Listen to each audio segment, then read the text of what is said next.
We have a long while yet to wait until Season 8 of Game of Thrones.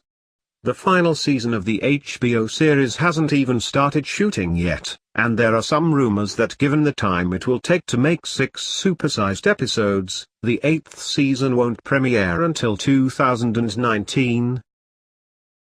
Aegon Targaryen, and his aunt Daenerys. As for Jon's claim to the throne, Emilia Clarke confirmed to Entertainment Weekly that Daenerys is not into sharing. "I've worked so hard, I don't want to share that throne. No. The throne's big enough for one dragon bum, and that's mine. That's it." This would seem to confirm that Jon will play out the competitive role designated for a different Aegon Targaryen in the books. We can assume that Jaime is making good on his pledge to head north, to Brienne, and help Jon, Daenerys, and the rest fight in the Great War to come. In the books, Jaime is so over Cersei that in Feast he's tossing letters from her into the fire. I would happily watch him torch a Raven scroll or two in Season 8, and most fans suspect he'll do much more than that. Will Jaime kill his sister in the final season? Will they murder each other? Stay. Viserion. Okay, listen, I know we're supposed to feel bad for Viserion.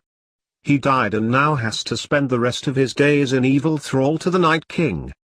But doesn't he sort of look like he's having fun barbecuing the wall? Truth be told, he was rather a neglected child under Dany's care. She was all about Drogon all the time. Now Viserion can say, "I don't need you, Mom, I found a new rider." Anyway, Viserion has a lot more roasting to do in the Great War to come, and he'll likely be squaring off against favorite son Drogon when it comes down to it. Will Bran take over his mind and walk Viserion back to the light side? Or will some kind of Dragon Last Javelin be required? I know just the man for that job. The Sisters Stark. After an exhausting few episodes watching these girls snark and snipe at each other with very unconvincing cause, we finally saw in the season finale what it looks like when Arya and Sansa work together. And it was glorious. I sincerely doubt the show will try to drive them apart again. Arya's role in the Great War is a fairly obvious one. She's an assassin.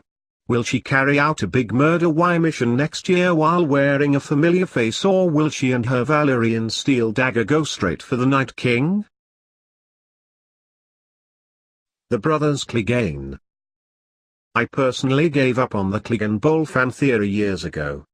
This is a long-held belief that Sandor and Gregor Clegane will square off and eventually murder each other. But this week's episode has made me a believer again. Sandor says, "That's not how it ends for you, brother. You know who's coming for you. You've always known." Some fans wonder if there might be a mystical interpretation for this. Maybe Sandor saw something in the flames. Or maybe he's referring to Arya, who has kept the mountain on her list this whole time. But the specific phrasing of "you've always known" makes it sound like the Hound is speaking of an ancient grudge between two brothers. Rory McCann confirms this interpretation in a behind-the-scenes interview characterizing the exchange as "you and me, pal. We haven't finished, you're getting it." Tyrion Lannister. Many fans were confused by this shot of Tyrion staring with sadness/jealousy/consternation at Jon entering Dany's private cabin on the ship to White Harbor. Plenty are ready to chalk Tyrion's concern up to the political.